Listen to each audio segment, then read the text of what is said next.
Hey, how you doing? This is RJ. So today I'm going to talk once again about the death of anime and manga. And I know, every time I touch on this kind of a subject, I get people piling on in the comments telling me I don't know what I'm talking about. But today, that's just fine. Why?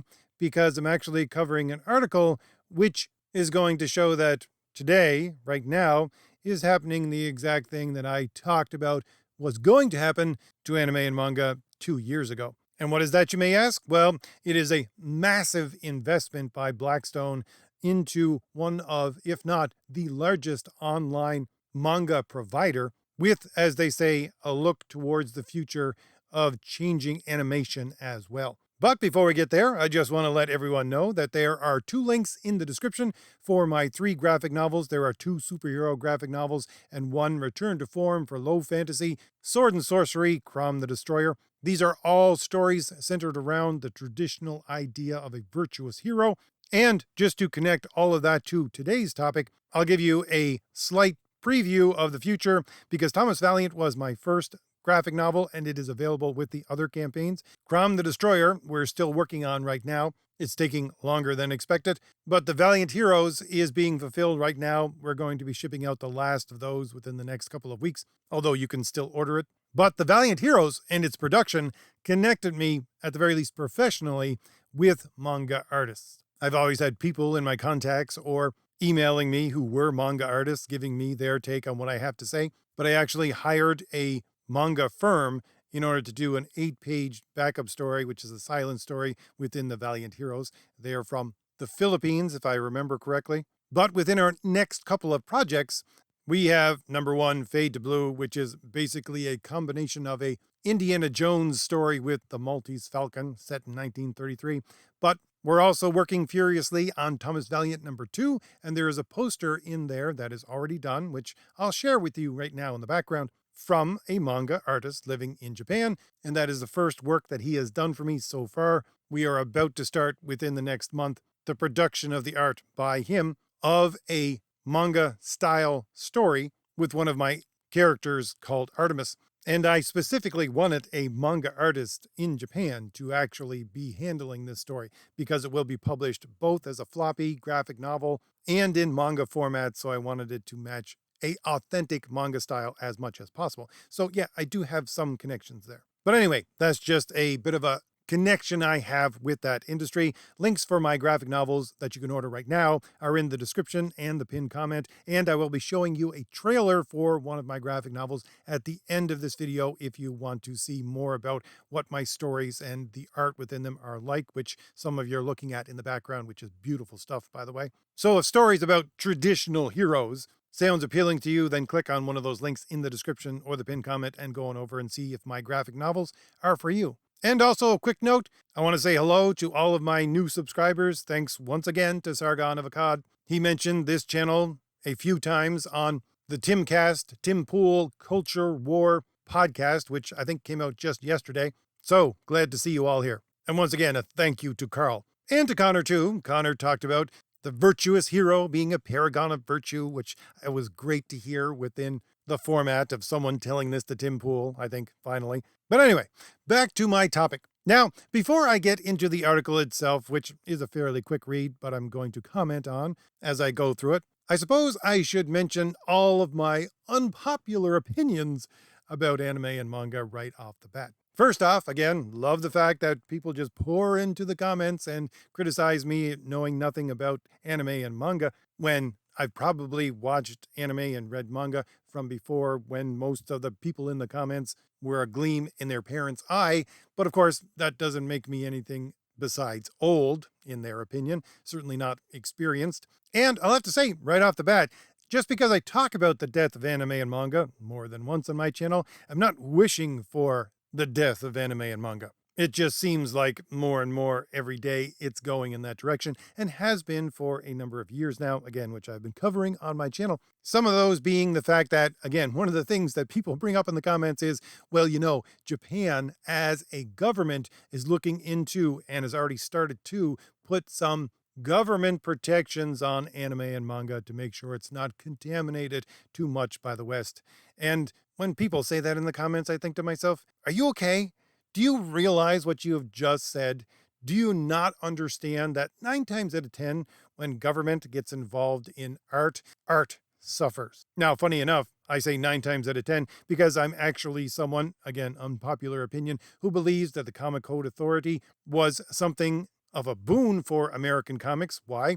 Because it gave them a focus, sometimes even just the focus of an enemy, but a focus nonetheless, which allowed them to become much more of a powerhouse than I think they would have been without it. And again, funny enough, usually the people who say, yes, we're all for this Japanese government intervention within anime and manga are usually the people who detest the Comics Code Authority the most. And they can't quite see that disconnect there. Let me also stick in here the fact that most of these people who tell me I know nothing about anime and manga and to go educate myself usually point towards Hiroki Azuma's book called Otaku, Japan's Database Animals, and tell me to go read that when they don't realize that this is a Japanese man, a Japanese professor, writing a book, which I think was in the 90s, talking about how otaku culture is quite specifically postmodern, which is the origin point of progressivism. And also, I believe the cherry on the top is these people complain that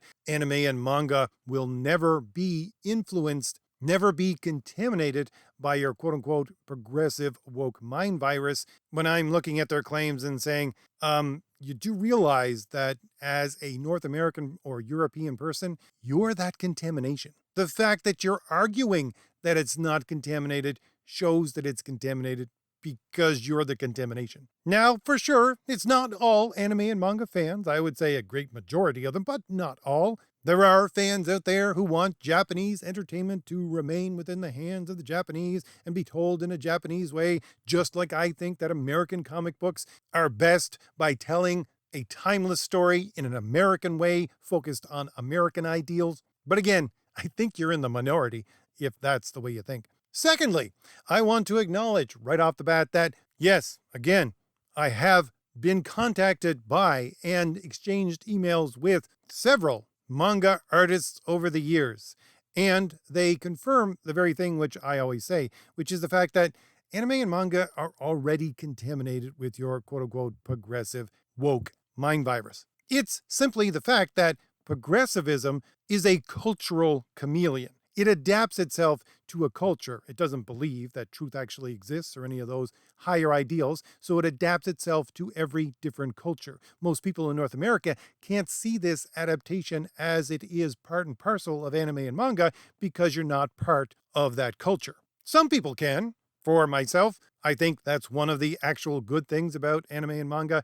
I can pick out the progressive strains in it fairly simply because, again, it sticks out like a sore thumb because it's in a different culture and it seems ham-fisted to me, so I can put the manga down or stop watching the anime because I know it's going to be progressive nonsense in there. Plus the fact that I believe, as someone who has studied at high levels political theory, that what you see within this progressivism is a top-down movement usually imposed by governments and their ability or inability to do things. And we're looking at the Japanese demographic decline and the fact that they're now beginning to be pressured, usually internationally, to accept migrants from other areas of the globe, which are destroying parts of Japan, by the way. The fact that we see this happening now, even though it's just starting to crack open, lets me know that those forces are already there, already in operation, and its messaging will be more and more produced within the local entertainment. But even if you disregard all of that, the fact of the matter is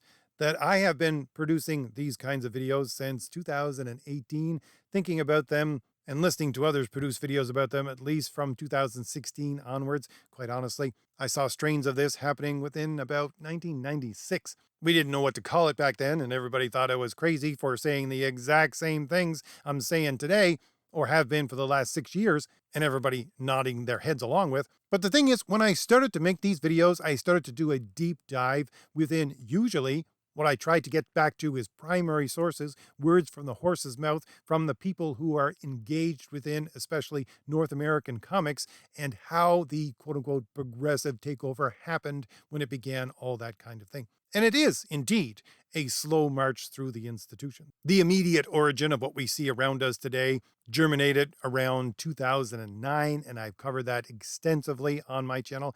But again, I can go back to words from people who worked for Marvel talking about how they began this process around 1992, which I usually cover with that interview from Bobby Chase, who was one of the editors in chiefs at Marvel at that time. But anyway, my point is that the article that I'm showing you in the background, I'm going to be reading in just 1 second, is the exact same thing that I would note as one of the origin points within the contamination of American comic books. This is not something new to me.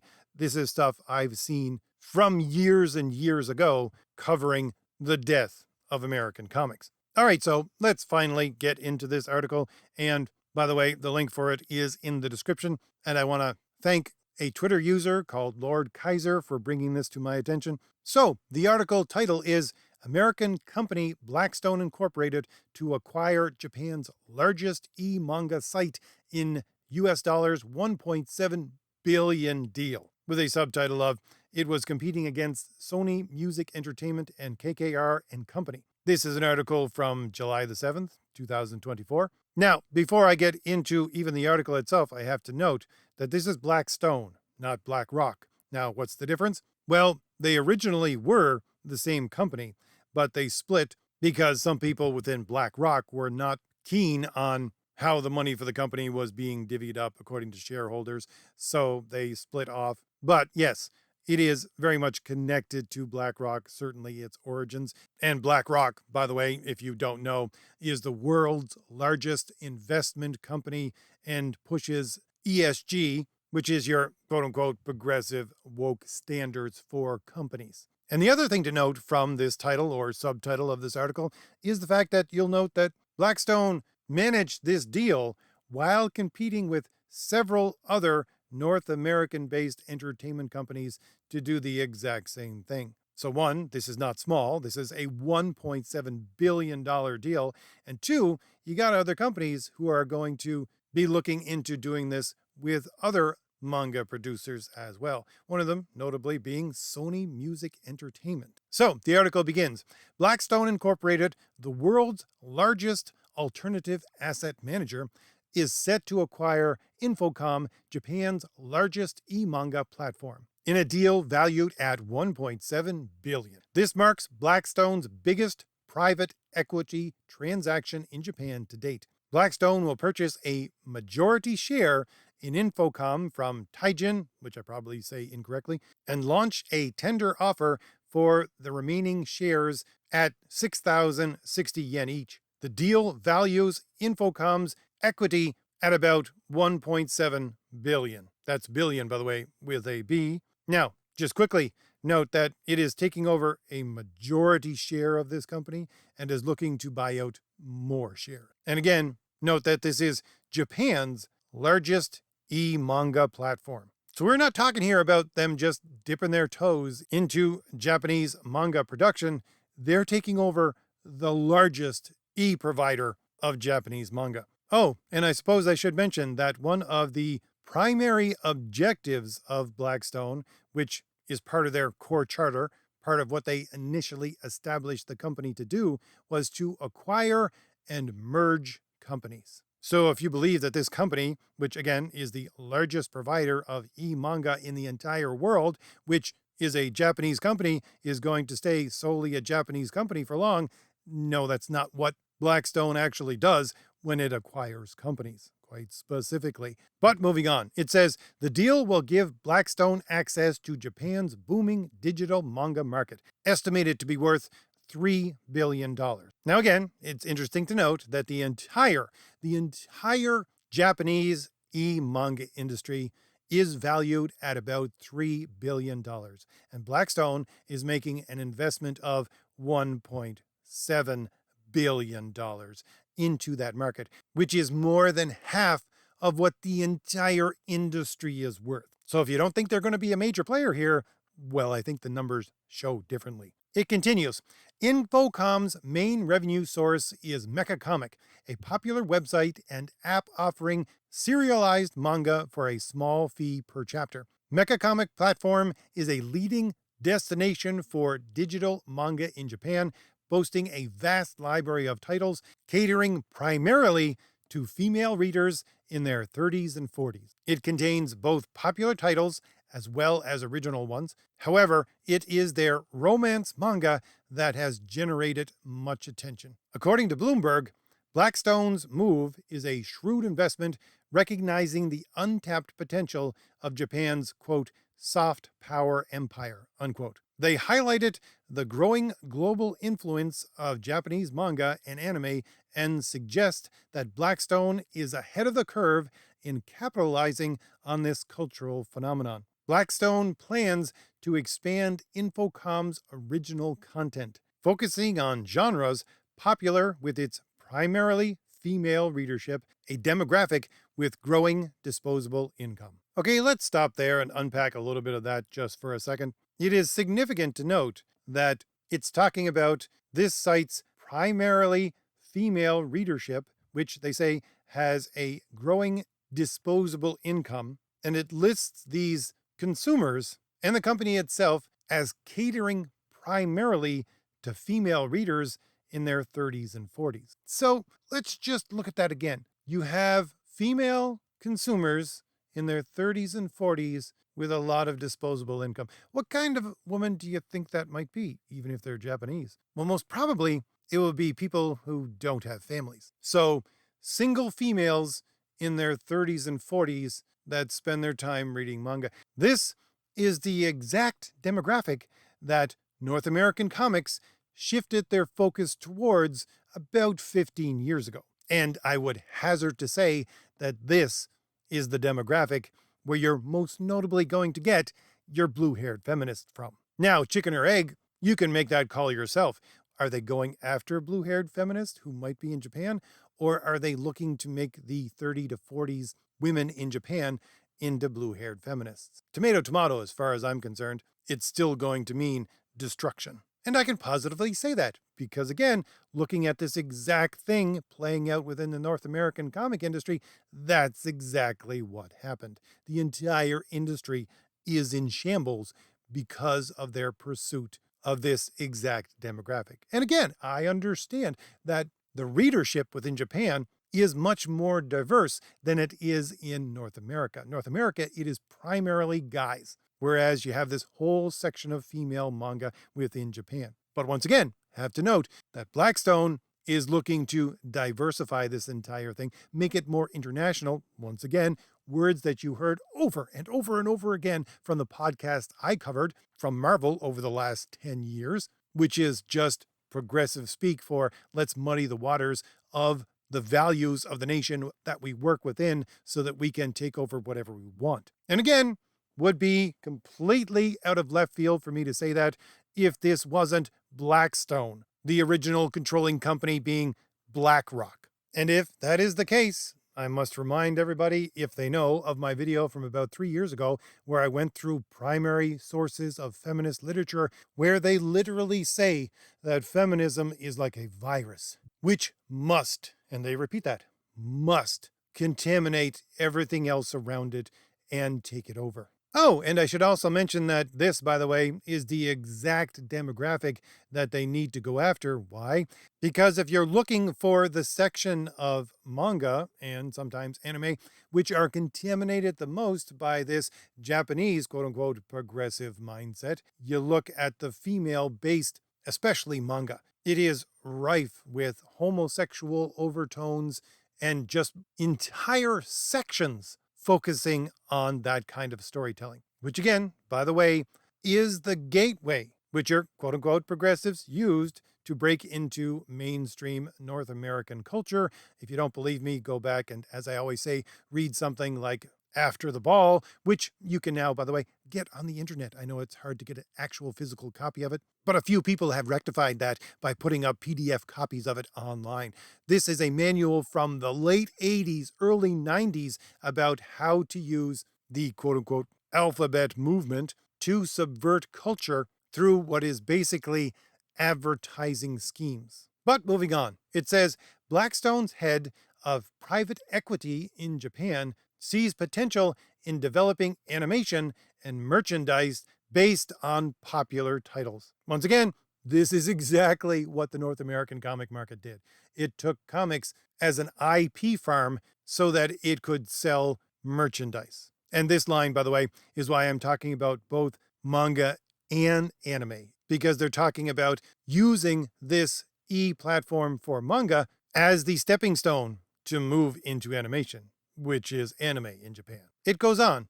He noted that while Infocom has a small English language business in North America, Blackstone would prioritize building up original content creation in Japan before expanding overseas. And there's a quote here that says, "The more original content we have, we can monetize that intellectual property over time. We can create animation or merchandising around that, which is going to be the potential opportunity in the midterm." Again, have to just point out they're talking about expanding overseas. This is not a Japanese company that's going to stay Japanese. That's part of their plan. And secondly, again, word from the horse's mouth that he's talking about the midterm, which is where they're going to go with this entire thing after their primary acquisition, is to move into animation and merchandising, which again, have to point out, is the exact same thing which the North American comic industry did. It became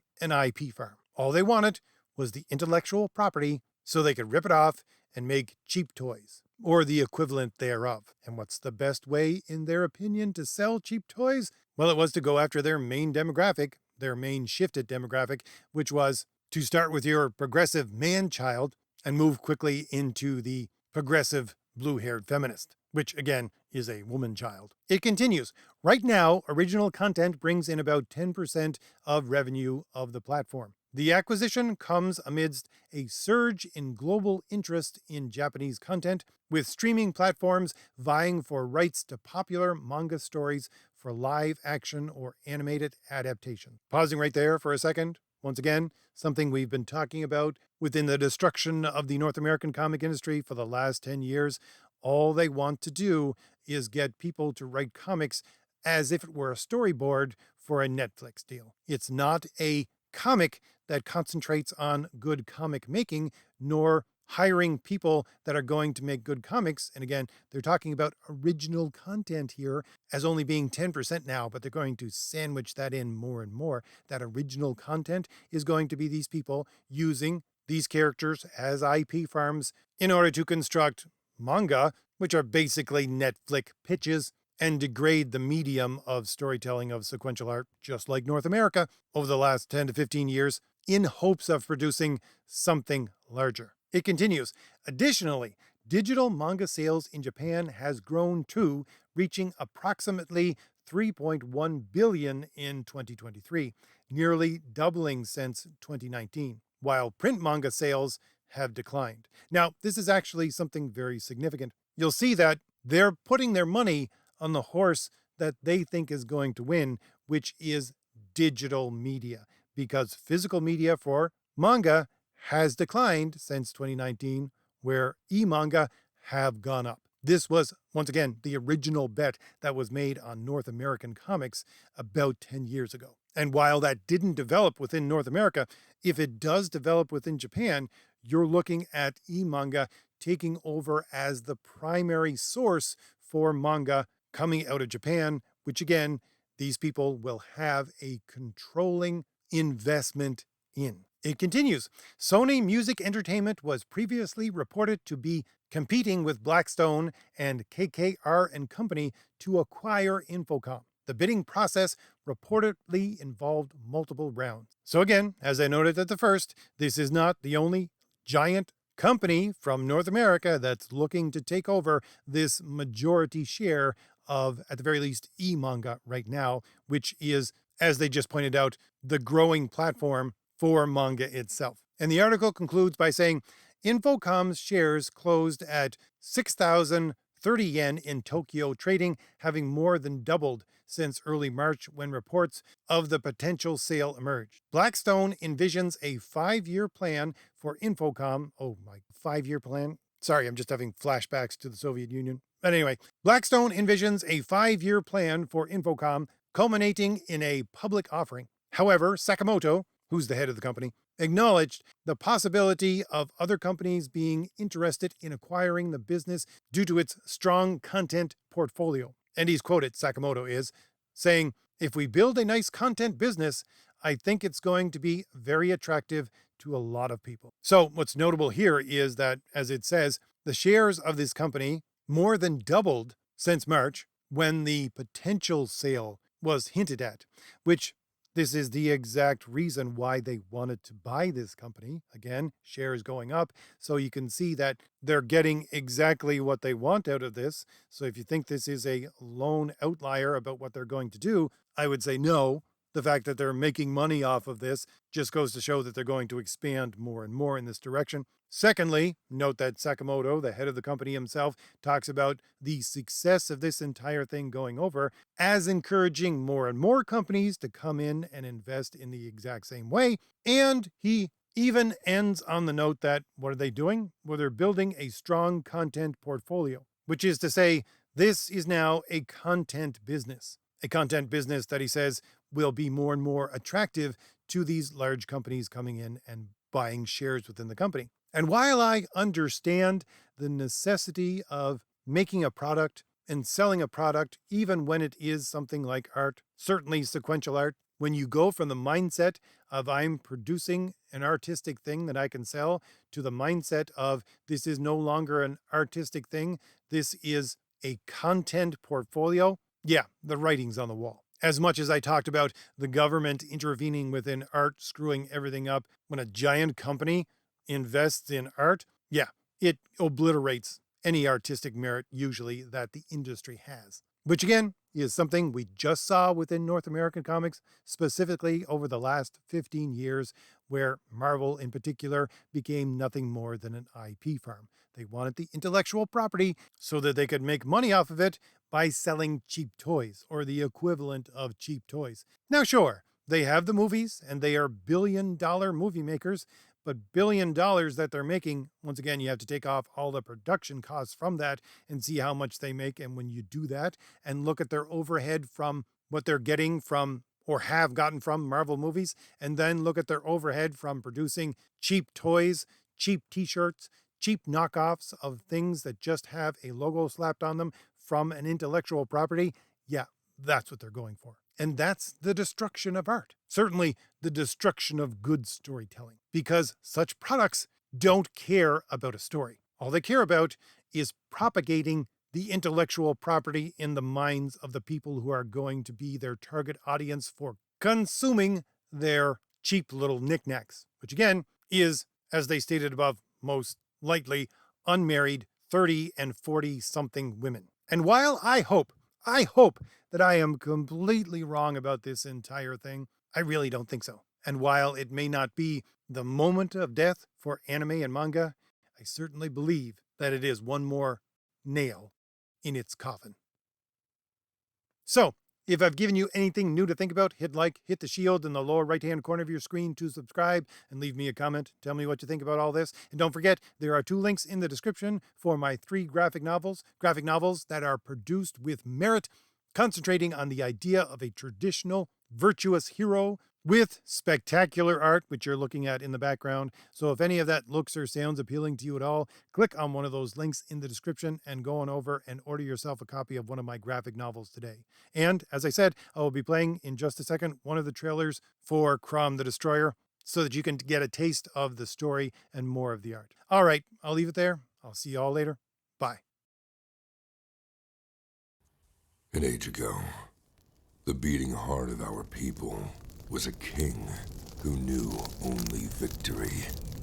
He wanted nothing more than an honorable death on the battlefield. Yet, none could match him, and so he wandered the earth, becoming lost in time and tide. Then we too lost our honest purpose, while silk-clad men sat upon the throne.